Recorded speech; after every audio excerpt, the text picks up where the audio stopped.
First one is a story my mom told me. My family comes from Haiti. In before shithole country. It's a poor state but the people are kind and generous. They have to be since they may fuck with the wrong person. Haiti's culture is like Catholicism and voodoo living side by side. Nearly 100% of Haiti believes in God. But that same percent also believe voodoo is real. My mom grew up under Pontiac, the dictator of Haiti put in by America. Under his reign people walked on eggshells as people do under a dictatorship, but that didn't stop my mom's uncle at the time. He was pretty much the neighborhood drunk. Not a mean drunk either, he was a fun alcoholic, but he often came home from the bars when it was already dark out. It's less taboo today, but in 60s, 70s Haiti this was something you never did under any circumstances. This is because the night didn't belong to God but voodoo doctors. Even the dictators didn't fuck with them. Some of these doctors were nice. As my mom's uncle told it, he was coming back from the bar closer at nearly 3 a.m. at night, walking through the outskirts of the capital back home. The only thing lighting his path home was the stars and moon above him. As he walked along in his drunken stupor, he bumped directly into a man so tall he seemed to be on stilts. My granduncle hadn't noticed him before somehow, as the steps of the man were silent despite the night being quiet. The man bent over and looked down at him and said, "People like you shouldn't be out at this hour. The streets don't belong to you at night." My granduncle was frozen in fear as the tall man talked. The moment the tall man finished, my granduncle sprinted home. After that he never had another drop of alcohol. Not at bars, parties or funerals. Another side story which is more Haiti than my personal family is people coming back from the dead. Google Haitian zombie and you'll understand. People in Haiti don't embalm the dead. Too expensive, so they're buried as is quickly. When my mom was a preteen, an old voodoo doctor died. When he died, men and women started showing up in the neighborhood. Family members and friends who had been thought dead recently and sometimes decades. Once the voodoo doctor died, none of them had any recollection of their time as his workers. Their last coherent thought was watching their own funerals. Trapped inside their bodies, they watched as people held wakes over them, as the coffin was shut upon them, as they were lowered, and sometimes when there was little enough dirt, hear their own eulogies. After that they heard dirt being moved, most likely the voodoo doctor coming to claim them, and fast forward decades for some of them, they remember waking up and walking back home. Mom said it was bizarre to see someone you buried talking to you years later. Family side time. I don't know about my dad or his family as I don't have a good relationship with either. But my brother and my mom have a few experiences. For my mom, she's been visited by angels multiple times. When my brother was young he had a health issue. I won't disclose what since the procedure that solved that health issue is named after his doctor. Suffice to say, he was a child that had a body function that performed at an incredibly fast rate. Faster than humans should be able to handle. This had been going on for a couple of years at this point. One day she told me, she was at the end of her rope and was exhausted at how much my brother was suffering. So she went to church like a good Catholic and prayed. As she prayed, an Asian man behind her tapped her on the shoulder. He said, "Do not be afraid. Your son will be all right. The doctors will check on his next visit and it will all be gone." My mom's response was to immediately grab her baby and run as fast as she could to her car and lock the door. When my mom brought my brother to his next checkup, his disease was gone. His body was functioning normally, no damage, like it never even happened.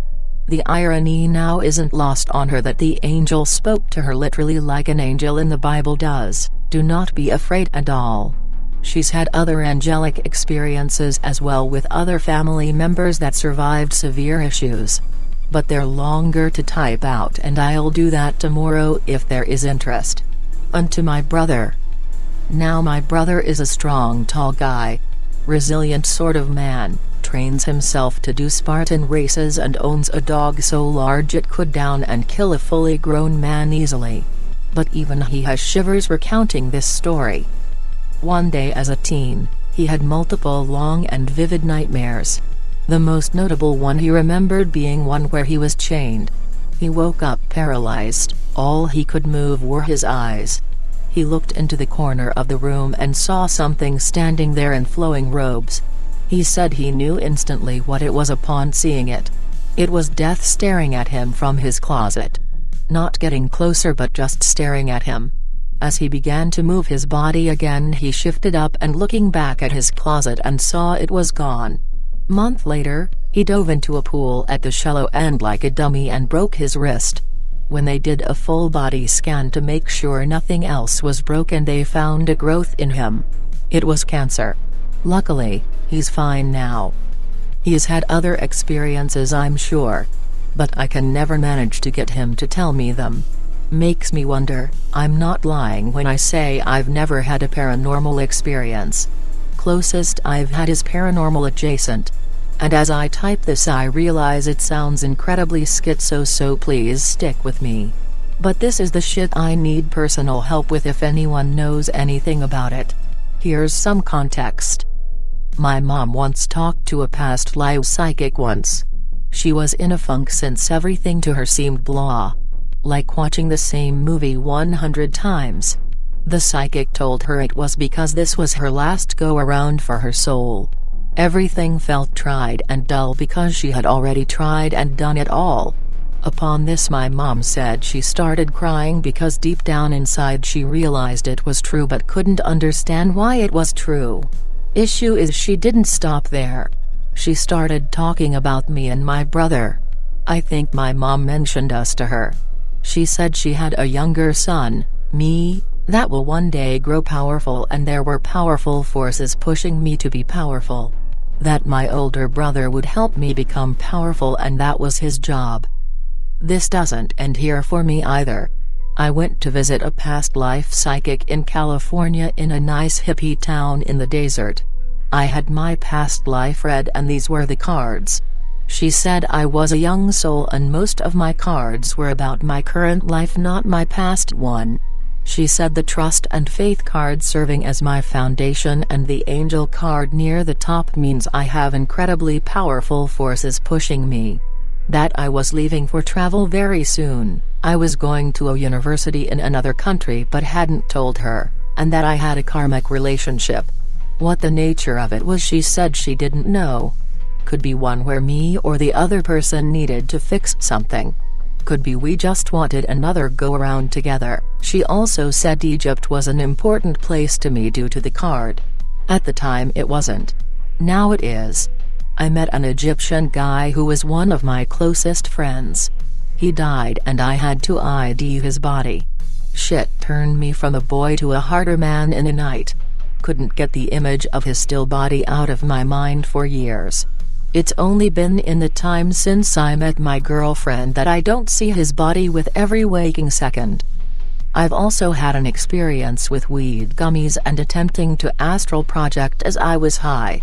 Felt as if there were a crowd of hands pushing me up and out of my body. My mom broke down my door because she felt something was happening to me and didn't like it. Think this one is separate, but if anyone has an idea. Personally, I don't buy the chosen one bullshit or forces pushing me. I'm an atheist but I want to believe. I'm just a regular dude, it feels. Aren't there more important or talented people than me? Why me?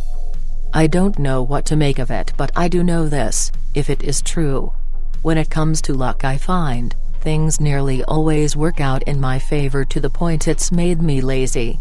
I find I simply wait for things to fall into place for me rather than actually trying and struggling. I've somewhat overcome this luckily, but the luck remains the same. I've just got a depression-proof job that'll pay off my 6-figure debt in 3 to 6 years, even if I take half my salary and put it into buying the stock market. I didn't earn it or any of it. My fucking degree isn't even in the field I was hired in, and all my mom tells me is to whom much is given, much is required.